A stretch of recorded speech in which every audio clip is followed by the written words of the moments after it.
Assalamualaikum warahmatullahi wabarakatuh. Alhamdulillahilladzi nahmaduhu wa nasta'inuhu wa nastaghfiruh wa na'udzu billahi min syururi anfusina wa min sayyiati a'malina. May yahdihillahu fala mudilla lahu wa may yudlilhu fala hadiya lahu. Qala Allah Ta'ala fi kitabil karim, a'udzu billahi minasyaitonir rajim. Qul innani anallah la ilaha illa ana. Katakan Muhammad, sesungguhnya aku ini adalah Allah. Tidak ada Tuhan selain Allah. Para jemaah sekalian, kita bersyukur kepada Allah SWT atas berbagai rahmat yang tiada henti diberikan Allah kepada kita. Salat dan salam selalu kita mohon kepada Allah supaya Allah terus curahkan untuk junjungan kita Nabi besar Muhammad sallallahu alaihi wasallam. Para jemaah sekalian, topik kajian kita kali ini akan membahas hal yang agak beda. Tapi kita perlu tahu apa itu lemahnya argumen orang-orang ateis. Lemahnya argumen orang-orang ateis. Selama ini saya kira kita semua sebagai umat hamba Allah yang percaya dengan Allah, yang beriman kepada Allah, pasti sudah pernah mendengar istilah ateis. Ateisme atau ateis. Nah, kalau barangkali kita mungkin lupa atau belum tahu, saya akan jelaskan sedikit. Ateisme adalah faham atau keyakinan yang tidak mempercayai adanya Tuhan. Faham atau keyakinan yang tidak mempercayai adanya Tuhan. Artinya apa? Orang-orang yang berfaham ateisme tidak punya keyakinan Tuhan itu ada. Jadi dalam bahasa kita, mereka yakin tidak ada Tuhan itu. Jadi kalaupun ada yang ngomong, itu bohong-bohong saja, kebohongan. Dan bahkan mereka mengatakan tidak masuk akal adanya Tuhan itu. Kita tidak bisa tahu. Jadi orang-orang ini berfaham ateisme. Artinya apa? Punya keyakinan, punya pandangan bahwa Tuhan tidak ada, apapun namanya Tuhan itu. Itu ateisme, pakai ME di belakang. Lalu ateis siapa itu? Ateis orangnya. Orang yang percaya bahwa Tuhan itu tidak ada. Bapak, para jemaah sekalian, semenjak dulu orang yang menegaskan tidak percaya kepada Tuhan itu sudah banyak. Semenjak dulu sangat banyak. Memang kalau kita saksikan dalam sejarah, orang-orang yang ateis itu banyak di masyarakat barat, di Eropa, di Amerika. Mereka memang sangat banyak yang tidak percaya dengan adanya Tuhan itu. Lalu saya ingin membahas satu hal kecil dulu pada kesempatan ini. Nanti secara berurutan kita akan bahas secara berangsur-angsur. Apa itu? Saya sebut tadi di awal, kita akan fokus untuk membahas tentang lemahnya argumen orang ateis. Kaum muslimin berbahagia, saya ingin menyebut salah satu tokoh ateis zaman ini yang memang sudah meninggal beberapa tahun lalu. Nama beliau adalah Stephen Hawking. Stephen Hawking, seorang ahli fisika yang berasal dari Inggris. Stephen Hawking, beliau ini dikenal sebagai seorang yang sangat jenius, tapi Allah takdirkan lumpuh, tidak bisa berjalan seperti kita biasa. Selalu duduk di atas kursi roda, dan di atas kursi roda di bagian depannya selalu juga ada laptop canggih, komputer canggih. Beliau dikenal sebagai ahli fisika. Dan dengan ilmu fisika, Stephen Hawking mengkaji tentang bagaimana dulu terjadinya alam ini. Apa proses yang menyebabkan terjadinya alam ini? Karena beliau ahli fisika, maka beliau mengkaji semuanya ini tidak di luar alam, tapi mengkaji apa yang ada di alam.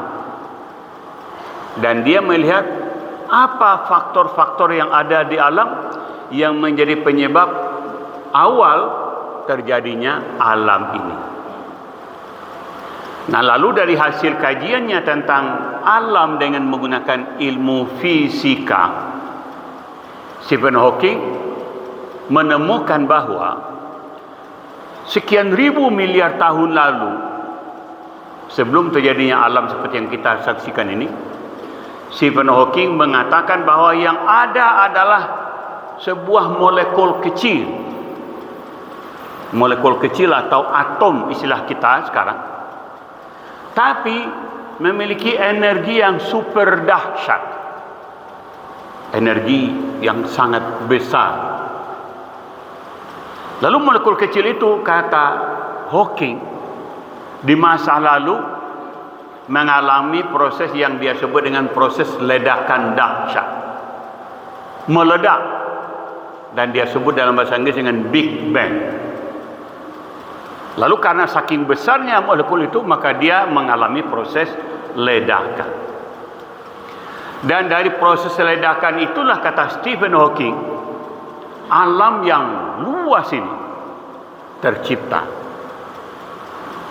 Jadi menurut Hawking, alam ini tercipta karena ada molekul kecil dulu yang memiliki energi padat, energi super dahsyat, lalu entah berapa ribu miliar tahun lalu meledak. Lalu inilah menyebabkan terjadi bumi, langit, planet, segala macam. Kata Stephen Hawking. Karena itu Hawking mengatakan bahwa penciptaan atau terciptanya alam, kata Hawking, tidak membutuhkan campur tangan Tuhan. Nah, mohon maaf saya harus sampaikan ini, tapi ini menjadi iktibar saja bagi kita, menjadi pengetahuan bagi kita yang dikemukakan oleh ahli fisika tentang proses terjadinya alam. Jadi Hawking mengatakan bahwa alam tercipta bukan karena campur tangan dan kekuasaan Tuhan apapun, tapi alam tercipta karena semata-mata dulu ada molekul kecil yang memiliki energi super dahsyat, lalu kemudian molekul itu mengalami ledakan besar.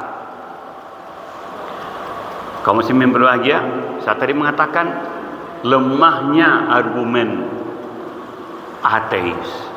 Di mana letak lemahnya argumen? Mari kita lihat. Beliau, Stephen Hawking, mengatakan bahwa alam ini tercipta karena proses ledakan. Meledak. Coba bayangkan, kaum muslimin yang berbahagia, kalau kita menggunakan kata ledakan atau meledak, biasanya yang terjadi hancur atau teratur. Pasti hancur. Coba bayangkan apa saja yang kita alami ledakan, baik di rumah, di mana-mana, pasti menyebabkan kehancuran, bukan di tempat itu saja, bisa jadi sekeliling. Pasti begitu. Dan tidak mungkin yang namanya ledakan menyebabkan sesuatu terjadi teratur, rapi, tidak pernah bertubrukan, tidak pernah bergesekan. Enggak pernah. Tapi disinilah sekali lagi kelihatan kelemahan mendasar dari orang-orang ateis. Dia mengatakan molekul itu meledak, mengalami ledakan dahsyat. Tapi kenapa misalnya matahari, bulan, bumi, planet-planet entah berapa banyak, bintang entah berapa banyak, satu kali pun tidak pernah bertubrukan, satu kali pun tidak pernah bergesekan. Masing-masingnya bergerak pada sumbunya dan berotasi sesuai dengan waktu yang sudah ada ditetapkan. Bumi berotasi pada dirinya sendiri mengelilingi matahari 365 hari, 1 tahun. Tapi bagi Hawking tidak. Ini terjadi ledakan, lalu kemudian apa? Yang terjadi ternyata beraturan, teratur, rapi. Maka inilah salah satu yang mencerminkan betapa orang-orang ateis, karena jauh dari iman, argumen dan dalil yang dia pakai itu sangat tidak masuk akal. Sangat tidak masuk akal. Jadi kaum muslimin berbahagia, saya ingin menyampaikan ini dengan ringkas saja. Siapa saja orang-orang ateis pasti tidak akan pernah bisa memberikan argumen kepada kita bagaimana alam ini terjadi. Bagaimana seorang bayi janin dalam perut ibunya bisa sehat 9 bulan 10 hari. Siapa yang menjaga? Mungkinkah si ibu bisa menjaga bayi dalam perutnya? Pasti tidak. Pasti tidak.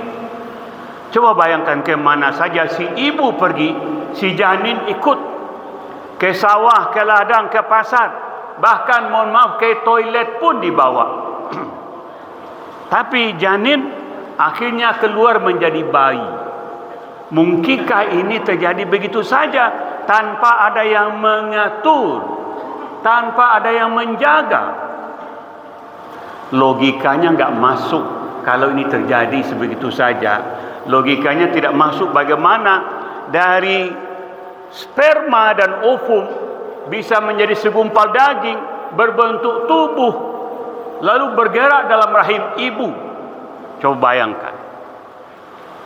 Inilah sesungguhnya, sekali lagi saya ingin mengatakan kepada kita, beruntung kita orang beriman. Apa untungnya? Dengan iman semuanya masuk akal. Dengan iman. Apa maksudnya dengan iman?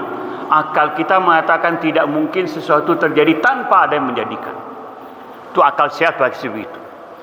Tidak mungkin pula janin dalam perut ibu kita, dan kita juga janin dulu masing-masing di perut rahim ibu kita. Tidak mungkin 9 bulan 10 hari kemanapun kita sehat keluar sampai sekarang tanpa ada yang menjaga. Maka alhamdulillah iman ini selalu membantu lurusnya cara berpikir kita dan sehatnya cara berpikir kita. Tapi kalau kita jauh dari iman seperti orang ateis, maka cara berpikir kita seperti kata Buya Hamka, kacau, tidak benar, jauh dari logika. Karena itu kaum muslimin berbahagia, sekali lagi mari kita syukuri iman ini, dan mari kita menjauh dari nilai-nilai yang dikembangkan oleh orang-orang ateis yang sama sekali tidak mengakui dan tidak mempercayai adanya Tuhan itu. Itu saja pembahasan awal. Mudah-mudahan ini menjadi pemahaman penting bagi kita. Padahal hidup ini memang di samping kita yang beriman, ternyata banyak orang yang mengakui tidak percaya dengan adanya Tuhan itu. Nauzubillah min dzalik. Mari kita tutup dengan assalamualaikum warahmatullahi wabarakatuh.